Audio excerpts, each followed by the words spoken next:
Bismillahirrahmanirrahim. Assalamualaikum warahmatullahi wabarakatuh. Para mahasiswa sekalian, kembali bertemu pada mata kuliah koleksi dan pengelolaan spesimen hayati. Pada kesempatan pekan ini kita akan membahas bagaimana cara mengoleksi tumbuhan yang diawetkan atau kita kenal dengan herbarium.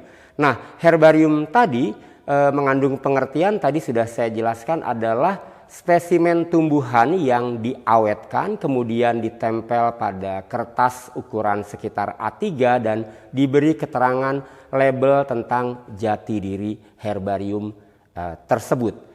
Nah, pengertian yang kedua, herbarium adalah institusi atau lembaga yang menyimpan koleksi spesimen tumbuhan tersebut. Sebagai contoh adalah Herbarium Bogoriense di bawah Badan Riset dan Inovasi Nasional, Pusat Riset Biologi yang mengoleksi tumbuhan dari wilayah Malaysiana, yaitu wilayah region penyebaran tumbuhan yang mencakup kawasan Asia Tenggara dan juga Papua New Guinea.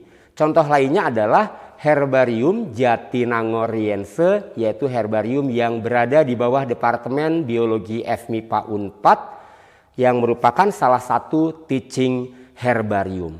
Nah, fungsi dari herbarium itu apa? Yang pertama adalah sebagai bukti saintifik, misalnya tadi hasil eksplorasi tumbuhan di suatu kawasan tertentu.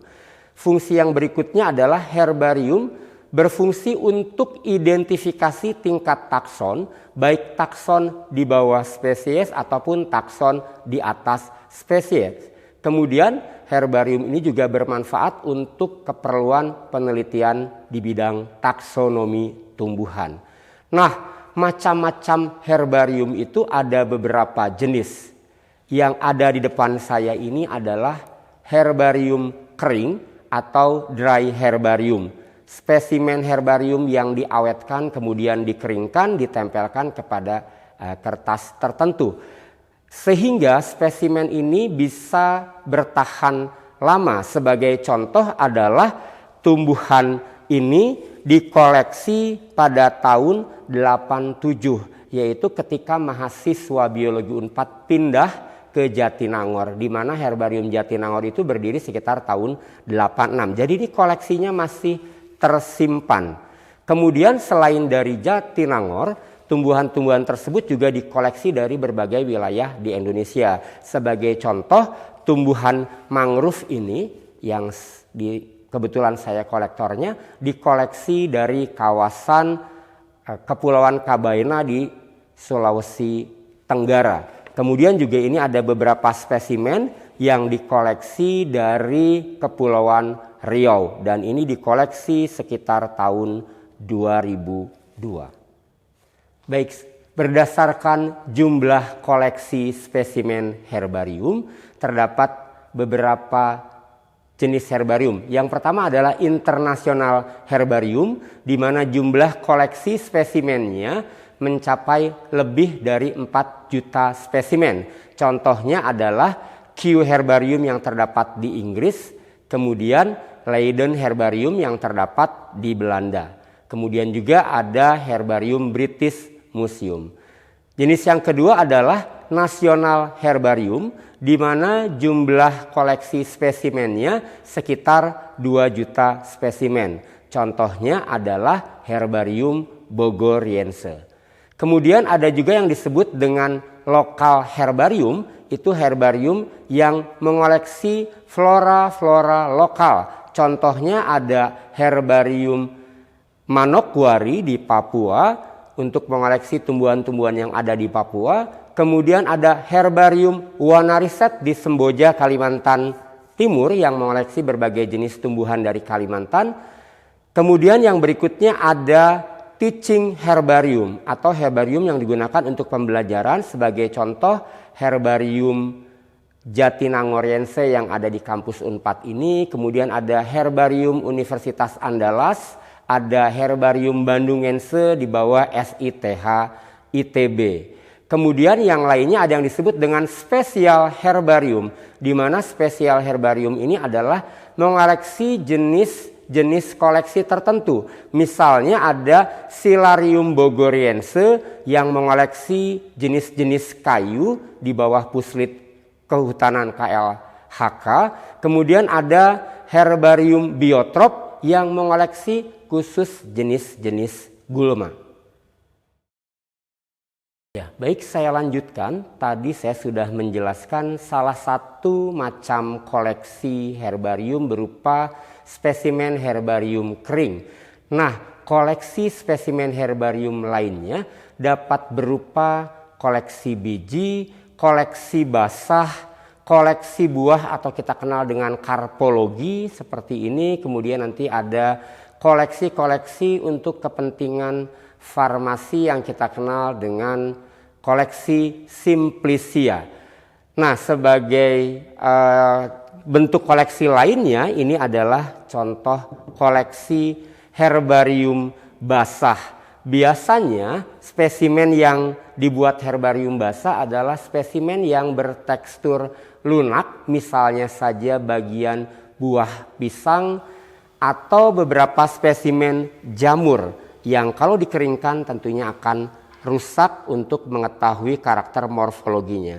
Sehingga spesimennya disimpan dalam suatu larutan baik berupa campuran alkohol, kemudian formalin ataupun gliserin tergantung jenis yang akan dikoleksinya. Sama halnya dengan spesimen kering tadi, maka spesimen basah yang disimpan dilarutkan juga diberi label keterangan. Sebagai contoh ini adalah koleksi jamur. Nah, kemudian tadi saya sudah menyebutkan koleksi buah yang dikeringkan kita kenal dengan koleksi karpologi, karena buah-buah seperti ini juga tidak mungkin di-pressing. Sebagai contoh ini adalah koleksi jenis buah pandan pantai. Begitu ya, ini koleksi buahnya yang sudah dikeringkan, dan ini salah satu buah dari famili Cucurbitaceae. Ini seperti ini karakteristik buah-buah dari Cucurbitaceae. Ini adalah buah labu air atau kita kenal dengan buah kukuk. Kemudian jenis koleksi lainnya, misalnya ini juga ada salah satu organ atau bagian dari tanaman atau tumbuhan bambu. Ini adalah bagian pelepah buluh bambu yang ukurannya juga cukup besar sehingga kita koleksi dalam bentuk pelepah yang kita keringkan, pelepah buluh yang dikeringkan. Dan pelepah buluh ini juga merupakan bagian yang penting untuk mengidentifikasi jenis-jenis bambu. Nah, koleksi selanjutnya adalah tadi koleksi untuk kepentingan farmasi atau farmakologi, yaitu berupa organ-organ tumbuhan yang diawetkan seperti ini. Ada bagian daun atau bagian foliumnya, kemudian ada bagian rizom atau rimpangnya yang diawetkan, kemudian juga ada bagian buah. Nanti beberapa juga ada bagian biji yang menjadi simplicia, atau nanti ada kulit batang yang menjadi simplicia. Nah, itulah beberapa jenis-jenis koleksi yang tersimpan di Herbarium Jatinangor-Riense. Nah, jenis koleksi lain yang dikoleksi di Herbarium Jatinangor-Riense adalah koleksi lichen. Sebagaimana kita ketahui, lichen adalah simbiosis antara jamur dan alga. Nah, kebetulan ini jenis lichen yang dikoleksinya adalah dalam satu suku Parmeliaceae, yaitu Marga usnea. Nah, mengoleksi lichen itu akan disimpan di dalam amplop-amplop dari kertas perkamen seperti ini. Jadi lichen yang sudah dikoleksi dari lapangan kemudian dikering anginkan, sehingga nanti penyimpanannya dalam amplop-amplop seperti ini, di mana bagian yang dikoleksi meliputi bagian-bagian dari talus lichen tersebut. Kemudian dalam catatan lapangan dicatat juga habitatnya atau substrat tempat lichen tersebut hidup. Ini ada beberapa contoh dari usnea yang berbeda spesies. Biasanya perbedaannya terletak pada karakteristik talusnya. Kemudian juga nanti untuk identifikasi lichen tingkat lanjut adalah dengan menggunakan uji mikrokristal dan juga reaksi-reaksi warna kimia. Nah, biasanya penyimpanan lichen itu ada kotak khusus yang berbeda dengan tromol spesimen herbarium kering tadi. Dimana kalau di Herbarium Bogoriense sekarang tromol-tromol herbarium sudah diganti menjadi lemari-lemari koleksi. Nah, ini kotak penyimpanan satu spesimen yang sama, yaitu jenis-jenis usnea, dan kebetulan jenis usnea ini dikoleksi juga dari kawasan yang sama, yaitu dari kawasan Kamojang. Pada tahun 2019 kemarin, salah satu spesimen lichen itu teridentifikasi sebagai jenis lichen baru yang dikoleksi dari kawasan Kamojang, tapi bukan dari marga usnea, tapi dia dari marga Allograpis dan diberi nama Allograpis kamojangensis karena memang diambil dari kawasan Kamojang di Jawa Barat. Selanjutnya saya akan menjelaskan prosedur pembuatan spesimen herbarium kering dengan cara basah. Nah, prosedurnya secara umum ada 4 tahap.